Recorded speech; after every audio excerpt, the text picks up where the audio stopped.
Goshamahal BJP MLA Raja Singh ఇంటి వద్ద ఇద్దరు అనుమానాస్పద వ్యక్తులు రెక్కి నిర్వహించడం కలకలం రేపుతోంది. అనుమానంగా తిరుగుతున్న ఇద్దరిని స్థానికులు పోలీసులకు పట్టించారు. ఈ ఇద్దరిని అదుపులోకి తీసుకున్న మంగళహాట్ పోలీసులు లోతుగా విచారిస్తున్నారు.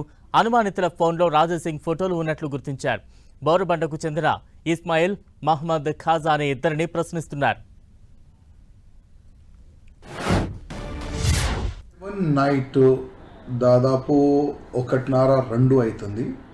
నా ఇంటి దగ్గర నలుగురు తిరిగి నా ఇంటి ఫొటోస్ కానీ నా ఇంటి వీడియోస్ కానీ తీస్తే లోకలు కొంతమంది వాళ్ళకి పట్టుకుంటే ఇద్దరైతే అక్కడి నుంచి ఎస్కేప్ అయినారు. ఇద్దరిని పట్టుకొని వాళ్ళు ఫోన్ చెక్ చేస్తే నా ఫోటోలు అదేవిధంగా నా ఇంటి హౌస్ ఫోటోలు ముంబైలో ఏదో ఒక వ్యక్తికి వాళ్ళు ఫార్వర్డ్ చేస్తున్నారు. ఇమ్మీడియట్గా లోకల్ వాళ్ళు ఏం చేస్తున్నారంటే local police station Mangalhat police స్టేషన్కి ఫోన్ చేసి అక్కడ నుంచి వచ్చిన పోలీస్ వాళ్ళకి ఆ ఇద్దరికి హ్యాండ్ ఓవర్ చేసినారు. 27 నైట్ దాదాపు 1:30-2 అవుతుంది. నా ఇంటి దగ్గర నలుగురు తిరిగి నా ఇంటి ఫొటోస్ కానీ నా ఇంటి వీడియోస్ కానీ తీస్తే లోకలు కొంతమంది వాళ్ళకి పట్టుకున్నారు.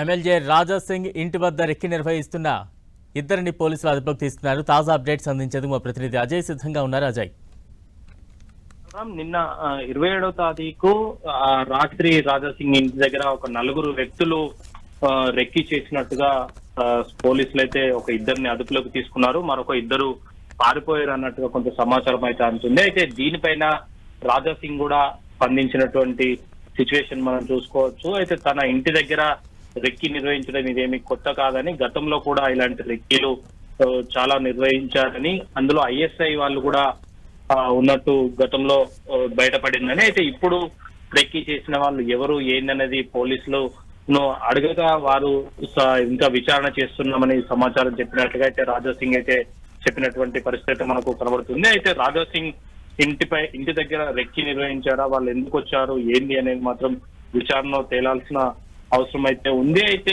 గత కొద్ది రోజులుగా రాజాసింగ్ కొంత అగ్రెసివ్ గా కామెంట్ చేయడం అయితేనేమి, దానికి సంబంధించినటువంటి అంశాలపైన కూడా అతను ఏదైతే హిందుత్వానికి సంబంధించిన అంశాలపైన కూడా ఆయన అగ్రెసివ్ గా మాట్లాడడం పైన కొంతమంది ఆయన పైన కన్నేశారన్న వార్తలు ఇంటెలిజెన్స్ కూడా అప్పుడప్పుడు ఆయనకు అందిస్తూ ఉంటుంది. అయితే రెక్కీ చేసిన వాళ్ళను గమనిస్తే మనకు షేక్ ఇస్మాయిల్ అనే అతను ఒకడు, 30 సంవత్సరాలు అతని ఏజ్, అదేవిధంగా మహమ్మద్ ఖాజా ఇద్దరు కూడా హైదరాబాద్ బోరబండకు చెందినటువంటి వ్యక్తులుగా ఐడెంటిఫై అయితే పోలీసులు ప్రస్తుతం చేయడం జరిగింది. అయితే వీళ్ళు ఎవరి ఆదేశం మేరకైనా ఇక్కడికి వచ్చి రెక్కీ చేశారా, లేకపోతే సాధారణంగానే ఇక్కడికి వచ్చారా, లేకపోతే ఐఎస్ఐ తీవ్రవాదులకు కానీ లేకపోతే ఇతర ఉగ్రవాద సంస్థలకు కానీ ఏమైనా సంబంధం ఉందా అన్న కోణంలో కూడా పోలీసులు ఆరా తీస్తున్నట్లు కొంత సమాచారం అయితే అందుతుంది. అయితే వీరి దగ్గర చూసుకున్నట్లయితే రాజాసింగ్ ఫోటోలతో పాటు ఆయన మొబైల్లో వాళ్ళ మొబైల్లో కొన్ని గన్నుల ఫోటోలు, అదేవిధంగా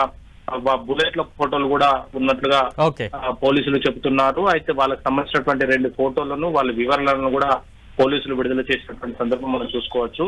దీనిపైన పూర్తి ఎంక్వైరీ చేస్తేనే వాళ్ళు వాళ్ళకి చెందిన వాళ్ళు రెక్కీ ఎక్కడి నుండి చేశారు ఏంది అనేది విషయాలు అయితే బయటకు వచ్చే అవకాశం అయితే ఉంటుంది. Right, thank you Ajay.